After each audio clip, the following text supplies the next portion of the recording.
Pode falar. Ricardo, estou confusa com os horários. Nós temos algum minutinho a mais para dar espaço para a saúde indígena? Pode ser, pode prosseguir. Então vamos colocar aí o áudio do Marivel Tombaré, que é o coordenador regional da CESAI aqui no estado do Amazonas, em Roraima. Está acontecendo um evento importantíssimo aqui em Manaus, é sede. Eles estão rediscutindo a política de saúde indígena do Brasil. Isso ela já está há mais de 20 anos sem ser rediscutida. Eu até ouvi hoje, fui lá para acompanhar alguns debates, que muitas vezes se mudava com frequência os secretários de saúde indígena, né, que é uma secretaria vinculada ao Ministério da Saúde, e eles ficavam muito focados, e muitos não indígenas, ficavam muito focados em combustível, aeronave e medicamentos. E a saúde indígena, ela é muito mais que isso, e os funcionários que permaneciam na CESAI não conseguiam ampliar essa discussão. Então, eles estão conseguindo, nesse momento, fazer essa ampliação de discussão, que ela não é interna, ela envolve ali uma série de pessoas, caciques, pajés, lideranças do movimento indígena e os próprios pacientes. Então, tem indígenas de todas as regiões do Amazonas e de Roraima também. E aí a gente vai ouvir esse resuminho do Marivel Tombaré, que é o coordenador regional da CESAI aqui no Amazonas e Roraima. Aqui estamos no Seminário de Saúde Indígena, reunido aqui com 7 de 6, né, são 7 territórios, reunido aqui para discutir a atualização da PNASP, né, que é a Política Nacional de Atenção à Saúde Indígena. Né? Às vezes, por se tratar da saúde indígena, o pessoal acha que os povos indígenas têm que ser integralmente atendidos pela CESAI ou pelos DICEI. Só que o fluxo não é esse, né? Porque, por exemplo, você tem uma dotação orçamentária que busca atender aqueles serviços essenciais através do distrito. Isso não substitui a média e a alta complexidade. É isso que precisa ser inteirado, e para muitos gestores, às vezes, a gente tem que dar uma aula do que é o SUS.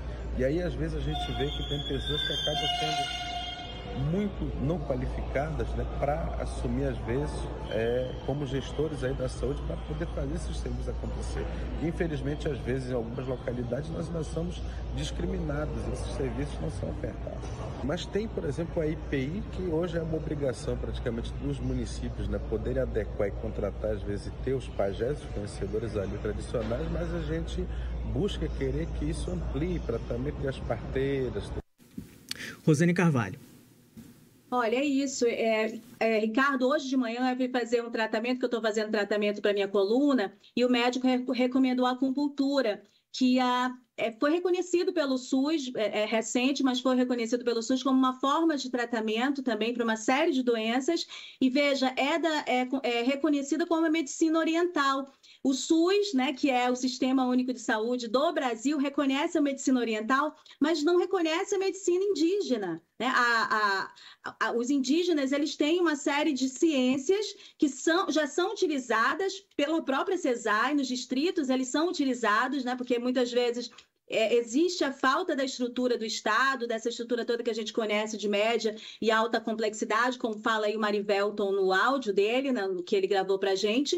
Mas, essa medicina indígena que salva vidas na medida do possível, porque há situações que são mais graves, e quantas vezes a gente vê os próprios pajés fazendo essa recomendação, né, de que outras alternativas sejam buscadas na saúde dessas pessoas, mas parteiras são que fazem os partos, elas que fazem todo o acompanhamento dessas mulheres.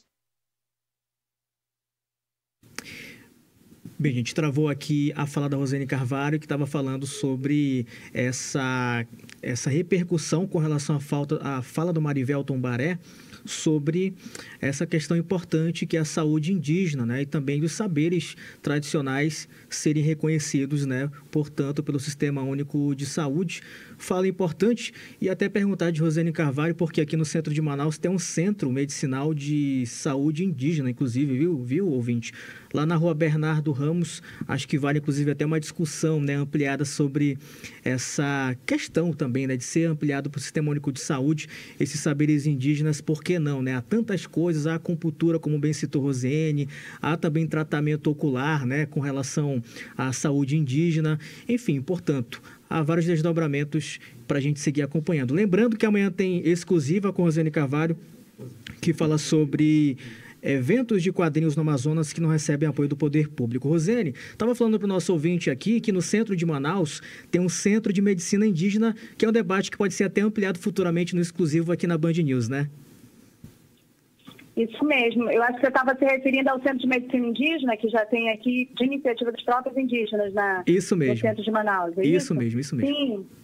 Excelente local, eu recomendo que as pessoas possam conhecer, tem espaço para artesanato, tem o próprio Centro de Medicina Indígena, que já funciona, os indígenas fazem uso e outras pessoas também, e tem um restaurante ali muito bom também. Mas o debate, ele trata exatamente disso, né? Porque que os indígenas possam receber essa atenção, até nos locais convencionais, nos hospitais, mas que também sejam adaptadas às indígenas. Você vê o Paulo Marubo, que foi uma importante liderança na busca dos corpos, na procura quando havia ali a esperança que o Bruno e o Dom ainda estivessem vivos, enfim, ele foi uma liderança daquelas buscas, né, no Vale do Javari. O Paulo adoeceu no ano passado, foi mais ou menos nesse mesmo período. A chegada dele a Manaus, na busca de um tratamento, foi algo muito demorado, muito complicado, né, pelas distâncias do Vale do Javari. E quando ele já estava muito avançado aqui, os indígenas, avançado que eles já tinham desenganado ele, né, no sentido de que ele iria morrer, os médicos, os indígenas buscaram de todas as formas que um pajé pudesse acessá-lo para ter os seus próprios rituais, né, e tudo mais de encaminhar o espírito do Paulo. E isso não foi possível, né, porque essa linguagem da cultura dos indígenas, elas não se comunicam com esses hospitais, isso não é reconhecido. Então, esse é um dos debates que eles estão travando, que é importante. Aí eu repito, a gente consegue fazer um reconhecimento de uma cultura que é fora do nosso país, e a gente não consegue reconhecer uma cultura, uma medicina que já é utilizada por esse sistema no nosso próprio país, né? É isso. Obrigado, Rose. Até sexta-feira, mas amanhã tem exclusiva. Forte abraço. Amanhã tem exclusiva. Até mais. Thaís, Cindy, é o seguinte, ó. O Parintins acabou de fechar o último prego do caixão